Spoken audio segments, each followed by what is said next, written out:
इसी में हम बोलते हैं कि sum of conservation of mechanical energy, conservation of mechanical energy या कंजर्वेशन ऑफ एनर्जी, आपको कंफ्यूज नहीं करूं क्या? आप बस इतना याद रख लो, काइनेटिक एनर्जी और पोटेंशियल एनर्जी का सम जो होता है वो क्या होता है? कांस्टेंट होता है। ज्यादा पढ़ाऊंगा परेशान हो जाओगे तुम लोग, क्योंकि 11th की थोड़ी सी बात आ जाती है। काइनेटिक एनर्जी और पोटेंशियल एनर्जी का जो सम होता है वो क्या होता है? कांस्टेंट होता है, इतना याद रखना। हाँ, बस काइनेटिक किस में बदल जाएगा? पोटेंशियल में, और पोटेंशियल किस में बदल जाएगा? काइनेटिक में। एग्जांपल, पहले फॉर्मूला लिख लो। काइनेटिक का फॉर्मूला क्या होता है? Half m v square. Potential का फॉर्मूला क्या होता है? M g h. और ये दोनों मिलकर क्या होते हैं? कांस्टेंट होते हैं। सुनो ध्यान से, जैसे कोई भी ऑब्जेक्ट सबसे टॉप पे है, इसको हम लोग, हाँ उसको, हाँ कोई भी ऑब्जेक्ट अगर यहाँ पे सबसे टॉप पे है तो इसके अंदर भी कौन सी एनर्जी है? केवल पोटेंशियल है। मान लो टॉप पे है, ये जस्ट गिरने वाला है टॉप पे, और ये क्या करने वाला है? जस्ट गिरने वाला है। तो जस्ट गिरने वाला, तो इसकी स्पीड कितनी होगी? जीरो। ये जस्ट गिरने वाला, तो इसकी स्पीड कितनी होगी? जीरो। तो बेटा ये जस्ट गिरने वाला, तो यहाँ पे केवल और केवल क्या होगा? केवल और केवल पोटेंशियल होगा। काइनेटिक क्या होगा? जीरो। तो पोटेंशियल कितना होगा? mgh। लेकिन जब वो लास्ट में पहुंच गया, जो लास्ट में पहुंच गया बच्चों, तो लास्ट में इसके पास केवल और केवल क्या होगा? काइनेटिक, क्योंकि h की वैल्यू क्या है? जीरो। तो बेटा काइनेटिक कितना होगा? ये होगा half m v square, half m v square plus zero. तो अगर मान लो यहां एनर्जी आया 2000 जूल, 2000 जूल, तो यहां भी एनर्जी कितना आएगा? 2000 जूल। वो बात अलग है कि अब वो पहले 2000 जूल पोटेंशियल एनर्जी में था केवल, और बाद में 2000 जूल केवल किस में होगा? काइनेटिक में होगा। मतलब ये दोनों कन्वर्ट हो गए ना एक दूसरे में। पहले पोटेंशियल था, नीचे आने के बाद वही 2000 किस में कन्वर्ट हो गया? काइनेटिक में। लेकिन 2000 का 2000 रहा ना। एग्जाम्पल समझ लेके बता रहा हूँ बच्चों, ये 2000 का 2000 रहा। पहले काइनेटिक में था, पहले पोटेंशियल में था, अब काइनेटिक में चेंज हो गया। इसको प्रूफ भी कर सकते हो, इसको प्रूफ भी कर सकते हो, प्रूफ कर सकते हो इसको। प्रूफ करके दिखाऊं कि जो नीचे एनर्जी है वो क्या होगी? वो mgh ही है। प्रूफ कर सकता हूँ। जैसे मान लो डेटा नहीं लो, फिर भी अगर तुम्हें प्रूफ करना, नहीं सर कि हम विश्वास नहीं मानते, हम आपकी बात नहीं मानते। अरे नहीं मानते कह दो, हम नहीं मानते बात आपकी, ठीक है। ठीक है, बात नहीं मानते, कह कि सर यहाँ पे mgh है तो नीचे भी mgh होना चाहिए। आप प्रूफ करके दिखाओ तब हम मानेंगे। आप हाफ एम वी स्क्वायर को mgh प्रूफ करो तब हम मानेंगे कि वही वाली एनर्जी यहाँ आई है। तो हम कहते हैं, अभी बताते हैं। तो देखो, अब तुम लोग को इक्वेशन ऑफ मोशन याद होगा। थर्ड इक्वेशन ऑफ मोशन क्या होता है? V square equal to u square plus 2as। होता है कि नहीं होता है? होता है ना। तो देखो इसमें वी स्क्वायर, यू कितना है यहाँ पे? जीरो। अरे यू जीरो है ना शुरू शुरू में। अब मोशन डिस्कस कर रहा हूं। ए की वैल्यू किसके बराबर है? जी के, क्योंकि ग्रेविटी में नीचे गिर रहा है, तो ए की वैल्यू जी के बराबर है। और एस किसके बराबर है? एच के। जब ये पूरा ट्रेवल करके नीचे आ गया तो कितना एस ट्रेवल किया? एच ट्रेवल किया। तो ऐसे वी स्क्वायर की वैल्यू कितनी आ गई? 2gh। तो अब देखो तुम, काइनेटिक एनर्जी का फॉर्मूला क्या होता है? Half m v square. तो हाफ एम वी स्क्वायर, तो इसमें रखो हाफ एम, वी की जगह क्या रखोगे? 2gh। 2 से 2 कट गया, क्या आया? mgh। बता दिया ना। अब विश्वास कर लोगे ना? अब तो प्रूफ करके भी दिखा दिया। ऊपर वाली एनर्जी, नहीं कोई बात नहीं, ऐसी बात है। पहले बच्चों जो mgh एनर्जी है, बाद में भले दिख रहा है कि हाफ एम वी स्क्वायर है, लेकिन वो mgh mgh के इक्वल है। अगर पहले 2000 थी, देखो यहाँ पे क्या हो रहा है, काइनेटिक और पोटेंशियल आपस में बदल सकते हैं, लेकिन उनका जो टोटल सम होगा वो क्या होगा? कांस्टेंट होगा। टोटल सम उनका क्या होगा? कांस्टेंट होगा। समझ में आ रहा है? कोई दिक्कत, कोई बात नहीं। और बीच में जाने पर, जैसे अगर बीच में चले जाए, h/2 पे चले जाए बच्चों, अगर किस में चले जाए? h/2 पे, तो यहाँ काइनेटिक और पोटेंशियल क्या हो जाते हैं? बराबर। h/2 पे जाए तो काइनेटिक और पोटेंशियल क्या होते हैं? बराबर। h/2 जाने पे काइनेटिक और पोटेंशियल क्या होते हैं? बराबर। कोई दिक्कत, कोई परेशानी? लिख लो इसको, वो वाला ड्राइंग बना के, h/v h/2 पे दोनों बराबर होते हैं। ठीक है, बैठ जाओ, कोई दिक्कत। थोड़ी देर में क्लास स्टार्ट ही होगी, टाइम होने वाला है क्या? अच्छा ठीक, कोई बात नहीं। समझ आ रहा है कि नहीं आ रहा है? Inter convertible. अब एक एग्जाम्पल लेके करते हैं हम लोग इसको, भूलना नहीं है एग्जाम्पल। तुम लिख क्यों नहीं रहो, उधर वाला लिख लो कि और ये हाफ एम वी स्क्वायर हो जाता है। ये सब मत लिखो, ये सब तो ऐसे ही तुम्हें बताया था मजाक करने के लिए। बस डायरेक्ट लिख लो कि वो वाला ड्राइंग कि बीच में ऊपर एमजीएच रहता है, नीचे आके half m v square convert हो जाता है, नीचे आने पोटेंशियल जीरो हो जाता है, और बीच में काइनेटिक और पोटेंशियल क्या होता है, इक्वल होता है। चाहो तो प्रूफ करके भी देख सकते हो कि दोनों इक्वल आएगा, ठीक है ना, लेकिन प्रूफ करने की जरूरत नहीं, मान लो बात को। फिर आगे एक न्यूमेरिकल करेंगे, उससे हम लोग समझ जाएंगे। आगे चलूं, देखो इधर ध्यान से। जैसे मान लो कोई ऑब्जेक्ट है, इसका पोटेंशियल एनर्जी यहां पे दे रखा है m, और इसका पोटेंशियल एनर्जी आपको दे रखा है 2000। कितना दे रखा है, 2000 जूल दे दिया पोटेंशियल एनर्जी।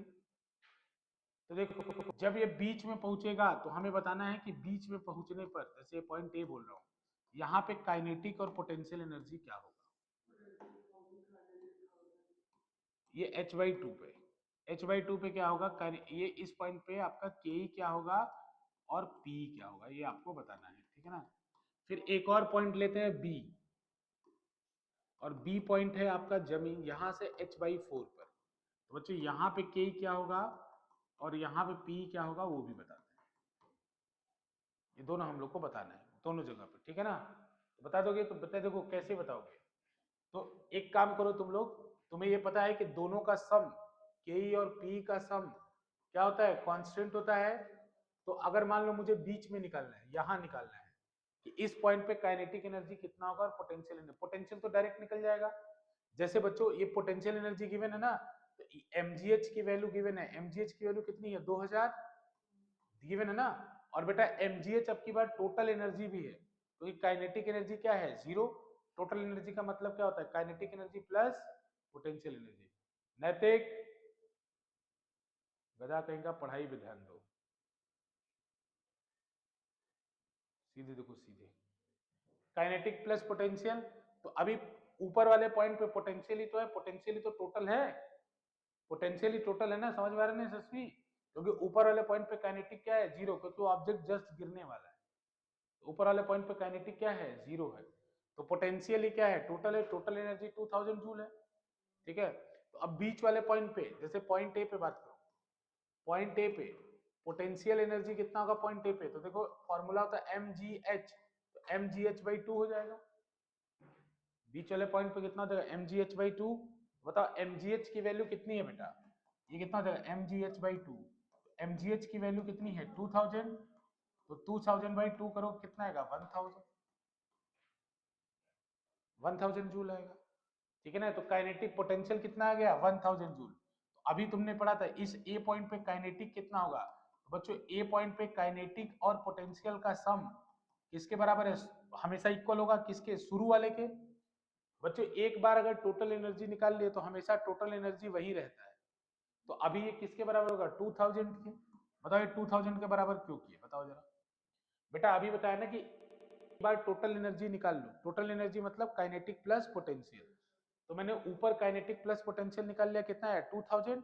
तो किसी एक जगह तुम काइनेटिक प्लस पोटेंशियल का सम निकाल लो, हर बार काइनेटिक प्लस पोटेंशियल का सम वही आएगा हर जगह पे। क्यों, क्योंकि energy can neither be created nor be destroyed.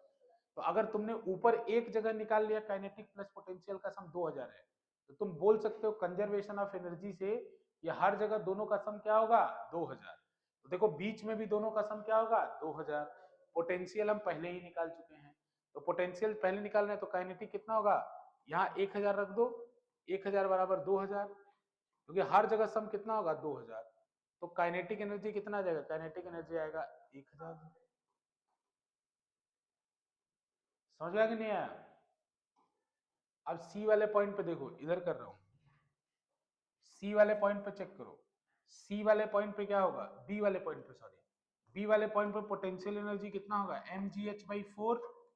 अरे h/4 हो गया ना हाइट, तो mgh की वैल्यू कितनी है 2000, तो ये कितना हो जाएगा 2000/4, तो ये कितना आ जाएगा 500 जूल।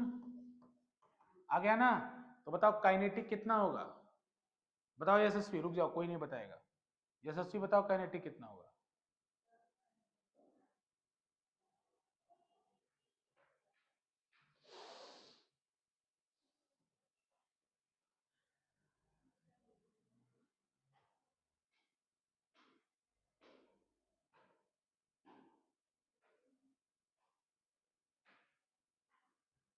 अश्विन कितना होगा बेटा? ठीक है बेटा। बोलो, इधर उसकी तरफ मत देखो। रुक जाओ यशस्वी, क्या होगा? अभी बुद्धि खोलेंगे हम तुम्हारा क्लास के बाद। अभी बोला था कि टोटल एनर्जी का सम कितना होना चाहिए? 2000। तो जब इस पॉइंट पे पोटेंशियल है, बताओ हर्षिता। अभी हर्षिता ने तो सुन ही लिया होगा अश्विन का। तुमने आंसर तो अश्विन बता ही दिया। हाँ हाँ, ठीक है, अश्विन ने बता दिया उसे। ठीक है बेटा, इन दोनों का सम कितना होगा? 2000। अगर 2000 होगा तो काइनेटिक एनर्जी बी पॉइंट पे कितना होगा बेटा?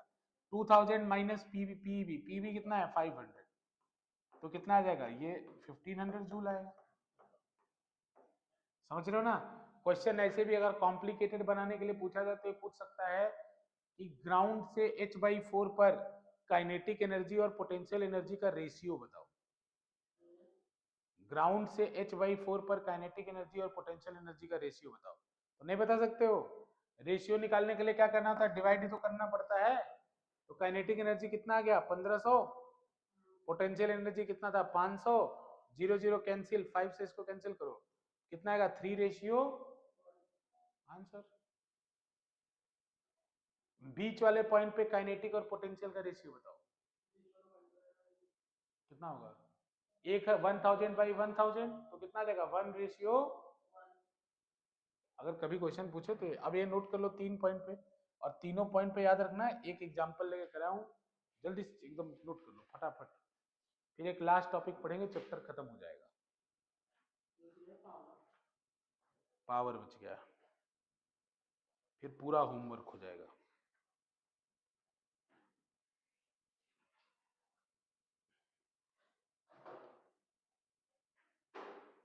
जल्दी जल्दी लिख लो एकदम, बाकी पॉइंट बना लो, बाकी फटाफट कर लो इसको।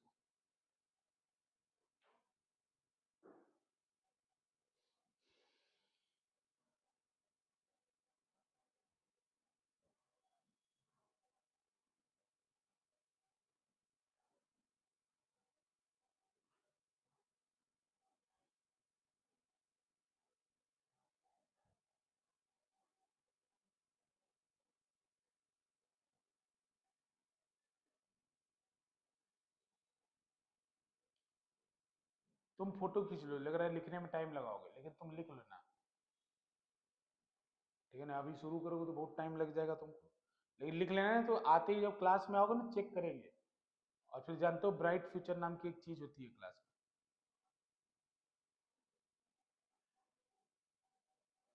अभी स्क्रीनशॉट ले लो, बाद में कर लो।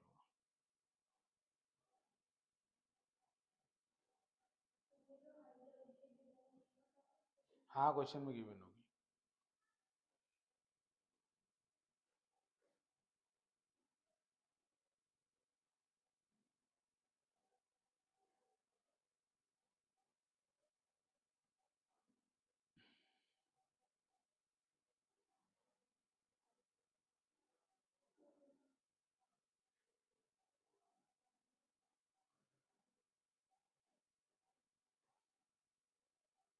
आगे चले बच्चों।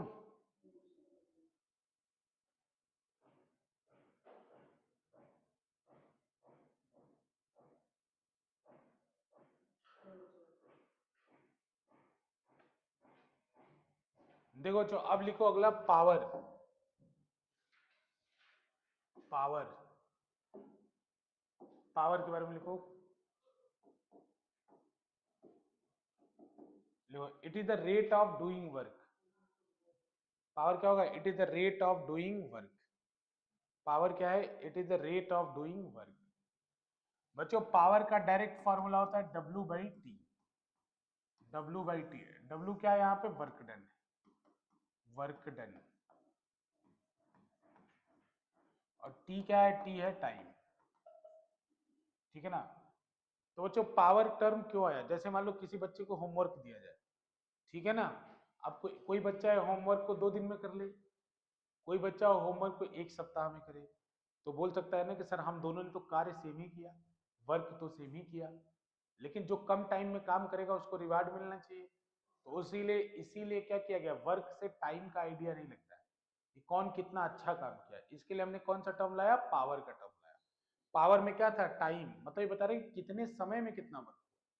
ठीक है ना? तो इसीलिए इसका फॉर्मूला क्या बना? Work done per unit time. Direct यही फॉर्मूला, इसी फॉर्मूले पे न्यूमेरिकल आएगा। अब इसमें याद रखना तुम, ये वर्क डन जब हम कभी वर्क करते हैं तो वर्क वो किस में जाता है? तो जैसे मैंने किसी ऑब्जेक्ट को उठा के ऊपर रखा मान लो, तो वर्क डन पोटेंशियल एनर्जी में भी जा सकता है। बात ध्यान से समझना। कोई ऑब्जेक्ट मैंने वर्क डन करके ऊपर रखा, एच हाइट पे रखा, तो मेरा वर्क डन किस में चला गया? पोटेंशियल एनर्जी में चला गया ना बेटा। वर्क डन बताया था ना, वर्क डन दोनों में बदलता है। जैसे मैंने एग्जांपल दिया था काइनेटिक एनर्जी का, कि आप किसी चीज को जब धक्का मारते हो तो उसकी स्पीड बढ़ती है कि नहीं? तो जब धक्का मारते हो तो क्या होता है? वर्क डन करते हो, वर्क डन करते हो तो क्या होता है? काइनेटिक एनर्जी बढ़ती है। तो वैसे अगर किसी के ऊपर वर्क डन करोगे, उठाने में भी तो वर्क डन होता है। जब उठाने में वर्क डन होगा तो उसकी क्या बढ़ती है? पोटेंशियल एनर्जी बढ़ती है। तो वर्क डन दोनों में कन्वर्ट हो सकता है, काइनेटिक में भी कन्वर्ट हो सकता है और पोटेंशियल में। तो इसी फॉर्मूले को आगे मैं लिख दे रहा हूं mgh/t, और इसी को लिख दे रहा हूं काइनेटिक एनर्जी बाई टी। ये कोई परेशान नहीं होगा। इसका मतलब है कभी क्वेश्चन में तुमसे पावर पूछे और बोले एक पर्सन है वो एक ऑब्जेक्ट को एच हाइट उठा के रख रहा है, उसका पावर बताओ, तो तुम घबरा मत जाना कि सर वर्कडन कैसे निकाले। तो वर्कडन वहां डायरेक्ट पोटेंशियल एनर्जी के बराबर होगा। बोलेगा कोई आदमी है कि कार को धक्का दे रहा है, उसकी रफ्तार 0 से इतनी हो गई, तो वर्कडन बताओ। तब तुम क्या करो? पावर बताओ तो क्या करो? काइनेटिक एनर्जी निकाल के टाइम से डिवाइड कर देना। ठीक है ना? आगे जाओगे तो इसका और डिटेल फॉर्म मिलेगा, उसमें चेंज इन काइनेटिक एनर्जी होता है। लेकिन तुम लोग प्यारे प्यारे बच्चे हो, डिस्टर्ब क्यों होगे? अभी अभी तो डायरेक्ट डायरेक्ट याद रखो, अदरवाइज यहाँ पे चेंज इन काइनेटिक एनर्जी होता है। ठीक है ना? ये फॉर्मूला भी अलग से आपको याद रखना है। ठीक, तो इसकी यूनिट क्या होगी बच्चों? तो इसकी यूनिट क्या होगी? तो इसकी यूनिट बेटा जूल अपॉन टाइम है, तो जूल पर सेकेंड। जूल पर सेकेंड को हम लोग क्या कहते हैं बच्चों? वॉट कहते हैं। ठीक है ना? जूल पर सेकंड को ही क्या बोलते हैं? वॉट कहते हैं। ठीक है ना? वॉट कहते हैं। ठीक है ना? जूल पर सेकंड को ही क्या बोलते हैं? वॉट। ठीक, जूल पर सेकंड को वॉट कहते हैं। जैसे बोलते हैं ना फिजिक्स अच्छे से नहीं पढ़ोगे तो वॉट लग जाएगी, तो यहाँ वॉट नहीं लगते, किलो वॉट लगता है। ठीक है ना? इसको किलो वॉट भी इसी की यूनिट है, वॉट और किलो वॉट में कोई अंतर नहीं है। ठीक है ना? ये इसकी एसआई यूनिट है बच्चों। कौन सी यूनिट है? एसआई। एसआई मात्रक है इसका। एसआई मात्रक क्या है इसका? वॉट है। ठीक है ना? ये एसआई यूनिट है, चाहे जूल पर सेकंड को चाहे वॉट को, बात एक ही बराबर है। इसकी एक कॉमर्शियल यूनिट भी होती है। कौन सी यूनिट? कॉमर्शियल। कॉमर्शियल यूनिट मतलब हम बोलचाल की भाषा में जिस यूनिट का इस्तेमाल करते हैं, इसकी कॉमर्शियल यूनिट होती है। इसकी कॉमर्शियल यूनिट क्या होती है बच्चों? Kilo, sorry, horse power. क्या होती है इसकी? हॉर्स पावर, अश्व शक्ति, horse power, horse power, HP. अरे बोलते हो ना कितने हॉर्स पावर का इंजन है, कितने एचपी का मोटर है, मोटर बोलते हो ना एचपी। एचपी इसका कॉमर्शियल यूनिट है बच्चों। एक एचपी में 746 वॉट होता है। एक एचपी में कितना वॉट होता है? 746 वॉट। ये याद रखना चाहिए आपको, एक एचपी में 746 वॉट होता है। ये कॉमर्शियल यूनिट ऑफ पावर है, पावर का कॉमर्शियल यूनिट है। ठीक है ना? नोट कर लो इसको बच्चों। इसी तरह एनर्जी का भी कॉमर्शियल यूनिट होता है। ठीक है, लिख लो इसको। लिख लिया कि नहीं लिख लिया? इसको याद रखना है ये बात को तुम लोग बच्चों। इसी तरह एनर्जी का भी कॉमर्शियल यूनिट होता है। ठीक है, लिख लो इसको, फिर आगे बताऊं एनर्जी का कॉमर्शियल यूनिट। एनर्जी का कॉमर्शियल यूनिट यहां लिख दे रहा हूं बच्चों। एनर्जी का एसआई यूनिट क्या होता है? एनर्जी का एसआई यूनिट होता है जूल। अभी जो पढ़े थे, जूल होता है, या न्यूटन मीटर। इसी को क्या कह सकते हो? Newton metre, newton into metre. इसको क्या कह सकते हो? Newton metre. बेटा इसी का कॉमर्शियल यूनिट क्या होता है? कॉमर्शियल मतलब जो नॉर्मली बोलचाल की भाषा में इस्तेमाल किया जाता है। कॉमर्शियल यूनिट होता है किलोवाट आवर। कौन सा आवर? लिख दूं क्या पूरा?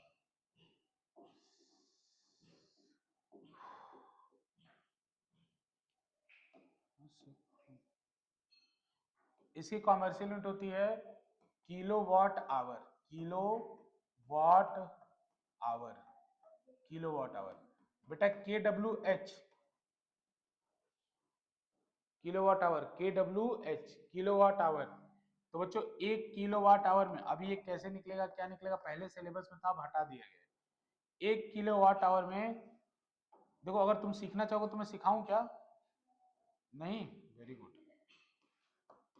एक किलोवाट आवर में 3.6 इंटू 10⁻6 जूल होता है।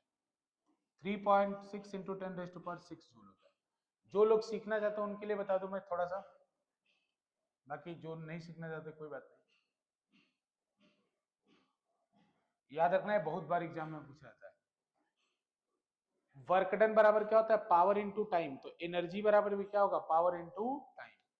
तो देख रहे हो ना, ये क्या लिखा है? Kilowatt hour. तो किलोवाट किसका यूनिट है? पावर का। आवर किसका यूनिट है? टाइम का। किलोवाट किसका यूनिट है? पावर का। अरे वाट चाहे किलोवाट पावर का यूनिट है, आवर किसका यूनिट है? टाइम का। तो देख रहे हो, पावर पावर किलोवाट आवर निकालने के लिए पावर और टाइम का मल्टीप्लाई किया गया है ना। तो पावर और टाइम का मल्टीप्लाई करेंगे तो वर्क डन मिलेगा या एनर्जी मिलेगा। तो बेटा वो किसका यूनिट निकला? एनर्जी का। देखो आंसर क्या आया? जूल में आया। तो ये देखो किलोवाट पर आवर नहीं है, किलोवाट पर आवर नहीं है, किलोवाट इनटू आवर है। समझ में आ रहा है कि नहीं? अगर कोई बोले कि सर ये वाला रिलेशन कैसे आया, तो देखो अगर आपको जूल में आंसर चाहिए किलोवाट से, तो किलोवाट को वाट में बदलो। किलोवाट को वाट में बदलने के लिए एक एक केजी में कितना ग्राम होता है? 1000। एक किलोवाट में कितना वाट होगा? 1000। 1000 होगा कि नहीं? तो उसको 10⁻³ लिख सकता हूं, लिख सकता हूं कि नहीं? एक घंटे में कितना सेकंड होता है? टाइम को किस में रखना होता है? सेकंड में। यहां टाइम कितना रखा गया है? किस में रखा है? घंटे में। एक घंटे में कितना सेकंड होता है? कितना होता है बेटा? 3600 सेकेंड। अरे एक मिनट में 60 सेकेंड, और 60 मिनट का एक घंटा, 3600 सेकेंड। मल्टीप्लाई करोगे यही आएगा। समझ में आ रहा है कि नहीं आ रहा है? मल्टीप्लाई करने पे ही आएगा। तो ये इसका रिलेशन है बस। अब डायरेक्ट मैं बता रहा हूं क्वेश्चन। होमवर्क, होमवर्क में वैसे तो सब कर लेना है, लेकिन हमारी कल ही क्लास है, इस बात को ध्यान में रखते हुए एक तो इंटेक्स एक्सरसाइज सारे कर लेना। ठीक, इंटेक्स एक्सरसाइज और सारे कर लेना, जितने भी इंटेक्स एक्सरसाइज है ऑल। फिर उसके बाद 4 तक तो लास्ट क्लास में दे दिए थे, 10 तक कर लेना। 1 to 10 and exercise, 1 to 10 and exercise. और जो बच्चे ऑनलाइन वाले सब भेज देना क्लास के बाद ग्रुप में, ग्रुप में भेज देना है, मेरे को पर्सनली भेज देना जैसे भी, लेकिन भेज देना लास्ट क्लास का होमवर्क। ठीक है? बस बच्चों आज के लिए इतना रहने दो। अब नेक्स्ट क्लास में क्या बच गया है? स्ट्रक्चर ऑफ एटम पूरा नहीं पढ़ाया गया है क्या? अरे मैम मैम ने तुम लोग को पढ़ा दिया था ना, KLM निकालने वाला पढ़ा दिया था ना। तो वैलेंसी बाकी थी, तो केमिकल फार्मूला बाकी होगा, और क्या होगा? अरे सब हो ही गया मेरे हिसाब से, मैंने देखा था नोट्स कल किसी का। ठीक है चलो ठीक है, वैसे मैं बता दूंगा स्ट्रक्चर ऑफ एटम पूरा करके। फिर अब क्या बच गया? अब फिजिक्स में पढ़ेंगे साउंड। फिजिक्स क्यों नहीं? केमिस्ट्री खत्म हो गई तो फिजिक्स ही तो पढ़ोगे अब। बायो भी खत्म हो गई, अब फिजिक्स पढ़ना है, साउंड पढ़ना है। साउंड ठीक है? ठीक है बच्चों जाओ,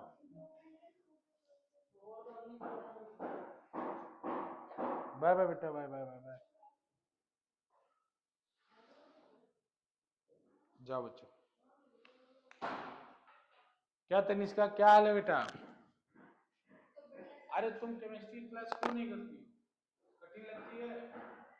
फिजिक्स से ज्यादा कठिन केमिस्ट्री नहीं है। यही तो अंतर है, पहले दिन आए पहले शुरू शुरू फिजिक्स का आसान लग रहा है, तो फिजिक्स आसान लग रहा है ना, तो इसी तरह चिंता मत करो तुम, भागो मत। आज नहीं तो कल सामना करना पड़ेगा। तुम आओ, तुम केमिस्ट्री क्लास जैसे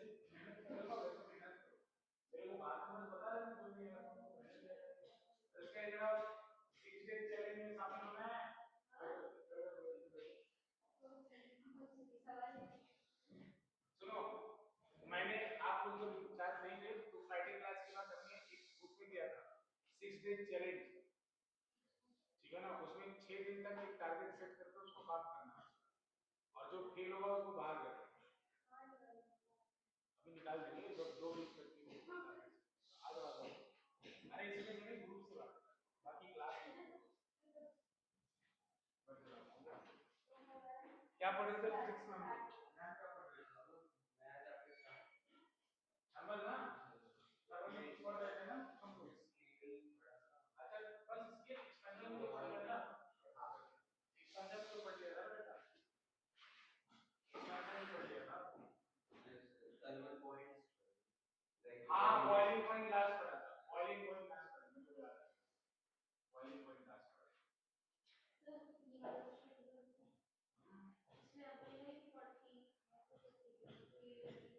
बेटा देखो 50 है ना, जी से मल्टीप्लाई करोगे तो फोर्स आ जाएगा बेटा, एरिया सेंटीमीटर स्क्वायर में, तो मतलब 10⁻⁻4 करना पड़ेगा ना, ये 1 सेंटीमीटर के 10⁻², बेटा स्क्वायर है ना यहाँ पे 10⁻², आपका जो बाकी सही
है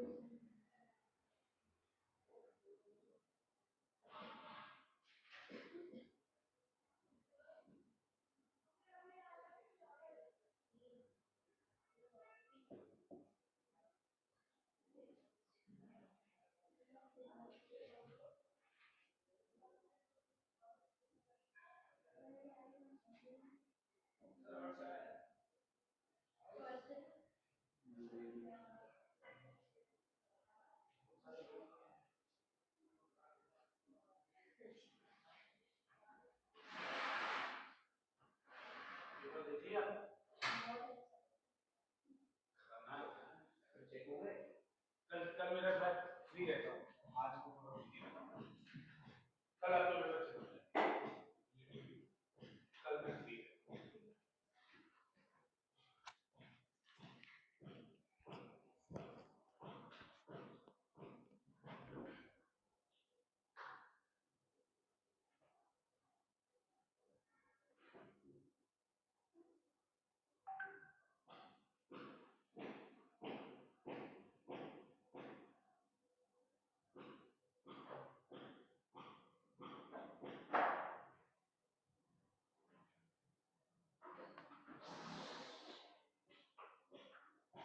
करण के बाबा नंबर पूछ रहे हैं सर, बता दो, कह रहे कितने हैं, अभी मैसेज किया था, कितने हैं सर?